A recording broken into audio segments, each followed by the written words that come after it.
Who does not ponder leads a hollow life of shallow bearings, like an automaton moved by habit, deprived of inner depth and true freedom. As we contemplate, reaching breakthroughs in insight and wisdom, we may be what one calls ponder-struck, jolted from our stupor, our eyes peeled, our lives transformed. But tell me, my friend, what should one ponder on? In today's 4-part anthology from the Ponderstruck series, we look into avoidable and unavoidable suffering, into remaining grounded in our transcendent pursuits, into the never-ending quest for fulfillment, and into dabbling in esoteric models of awareness. In our first installment, the grinding core topic of suffering as it happens on the different planes of our being, some of it avoidable and some of it unavoidable. There's suffering, right? And most of us would like to avoid it. However, what exactly is this suffering, and is it avoidable to begin with? Let's take a moment to ponder. So there are indeed 2 types of suffering. One that is inherent and embedded in all things and unavoidable, and another arising from misconceptions that is quite avoidable.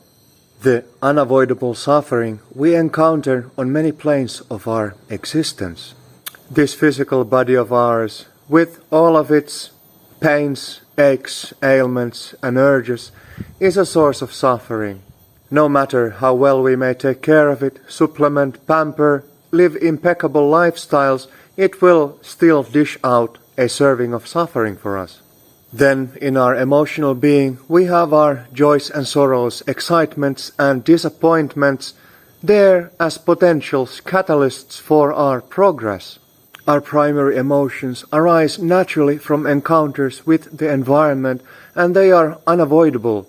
There for the worldling, there for the enlightened one.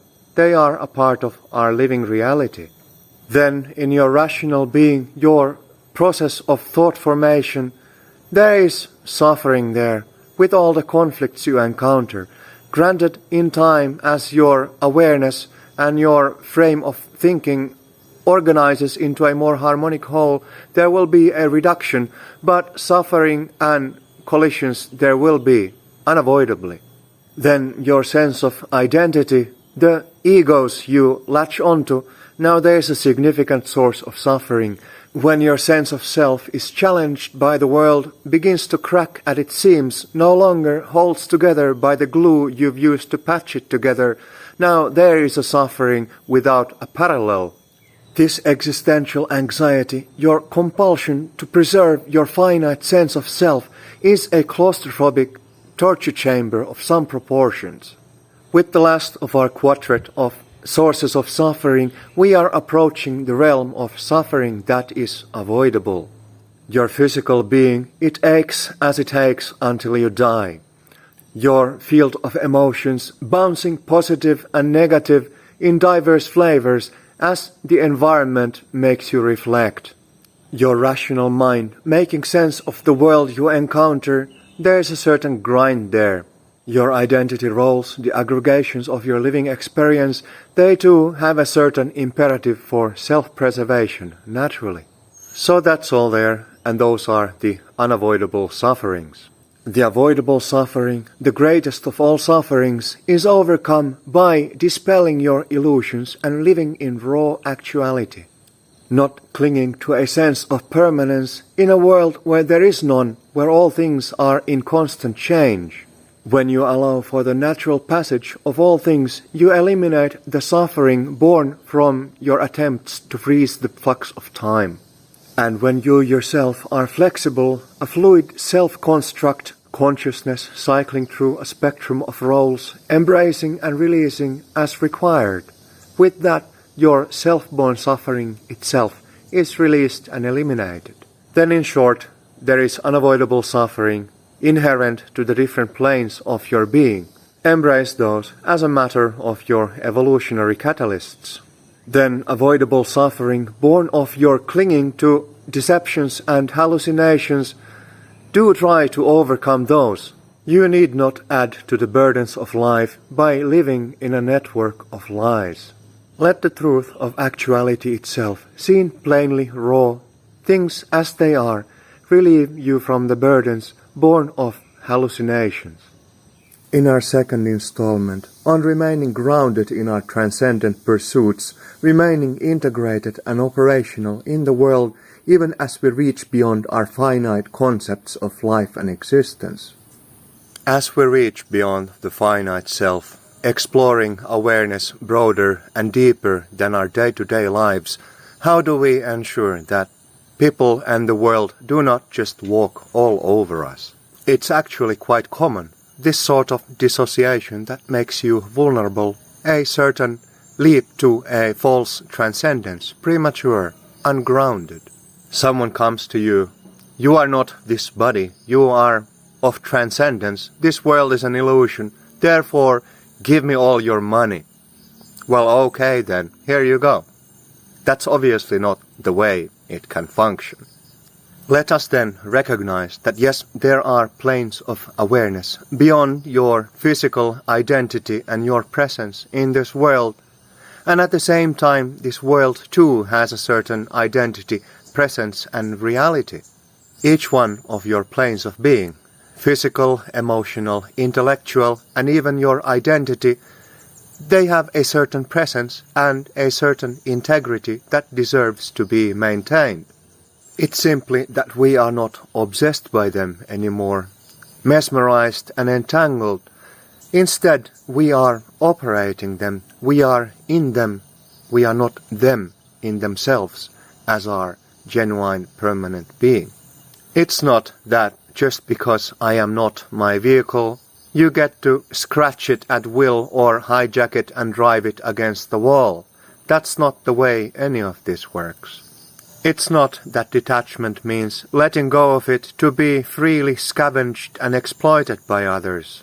Whatever the witness, the observer, the consciousness beyond may be, the fact remains your body, your emotions, your thoughts, your roles in life are the mediums and vehicles for its expression. Into those its attention flows, and in those it operates. Then this path leads you not to a loss of integrity in your concrete life. Rather, it leads to increased, enhanced integrity simply with the release of reactivity and obsession. There is simply a release of obsession in using all of this to frame yourself and identity. Each of your planes operates as they must. They change as is required, adaptive, reactive, in tune with actuality, what is, rather than your ideas of how it should be in order to make you feel better. That's the difference. So next time someone comes and wants to clean your pockets because you are such a spiritual person, keep that in mind.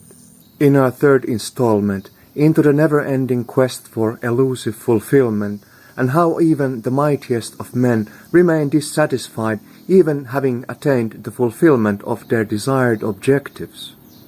How far must one truly go in this never-ending quest for fulfillment? Elon Musk is chasing his mantle of titanhood by the conquest of Mars. Mark Zuckerberg seeks to subjugate the collective mind with his algorithmic network. Donald Trump hopes to be forever famous by making the ultimate deal. Vladimir Putin will not rest until he's crowned the sovereign of the great Russian Empire. Should they all one day meet the consummation of these pipe dreams, they would still be left with a gaping void in the middle of their being. Why must you seek so far, Elon? Conquer the planets of your mind. You will be a titan extraordinary. Why must you seek to control the minds of others, Mark? Establish the absolute network of your own mental patterns. What deal do you hope to make, Donald, when you are yet to negotiate peace between the polarized parties of your own being? And Vladimir, old comrade, why not become the Lord Sovereign of the United States of Awareness instead? Here we are, establishing metacognitive colonies on the planes of our awareness, programming the reconciled matrix of interconnected awareness, making the ultimate deals for balance and liberation, ascending as the sovereigns of our unconditioned awareness. Then, please, Elon, Mark, Donald, Vladimir, all you big boys with your big games, sometime turn your efforts inward, face the void that you pursue out there. Your pursuits out there will only ever be consummated in fine form when the inner blueprint has been perfected. All these grand operations out there, they are simply metaphors for our awareness, the processes we undergo to fulfill ourselves and reconcile our own existence. I do thank you for these fantastic dramas. May they catalyze the minds of many in a quest for true fulfillment.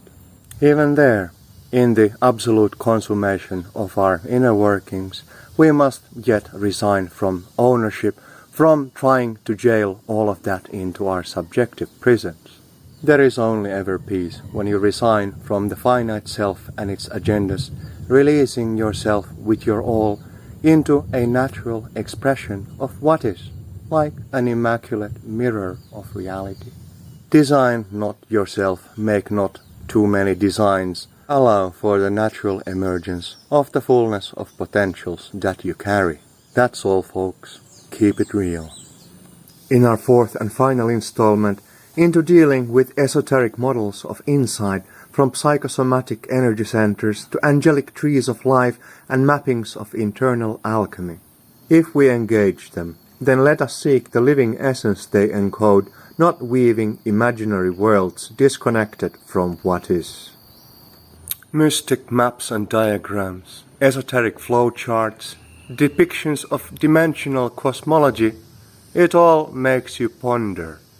We meet the chakras, psychosomatic centers, typically in neo-yogic traditions. We have the Sephirot in the Tree of Life from Kabbalah, Nadan and the microcosmic body from Taoist sources. So much of this out there. What do we make of it? Now, in principle, that's all potentially useful, especially if we are looking at classical schematics. On the other hand, if we are looking at upcycled modern creations, inspired spin-offs, those are potentially very confusing.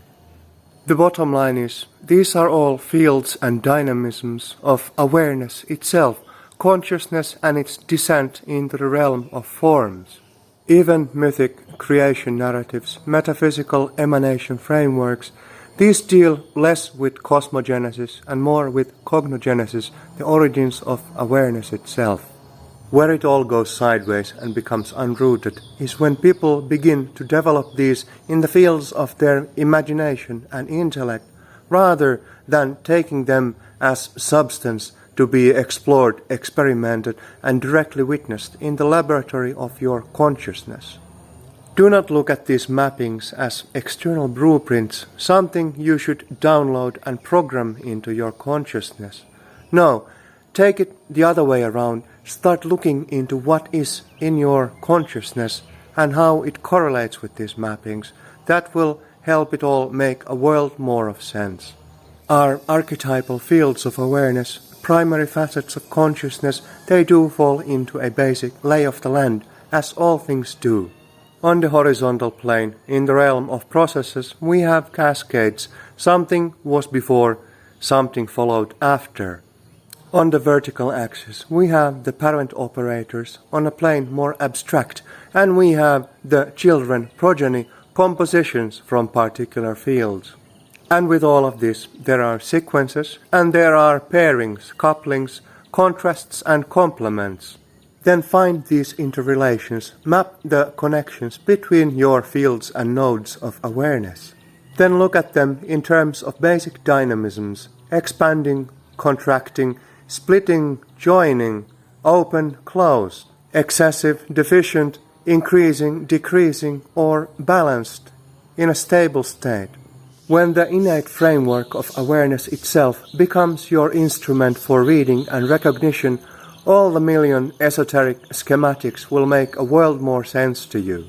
Do not depend on them, use them for supplementary information. Just as, in driving a vehicle, you would be looking at the road ahead of you, not just the map.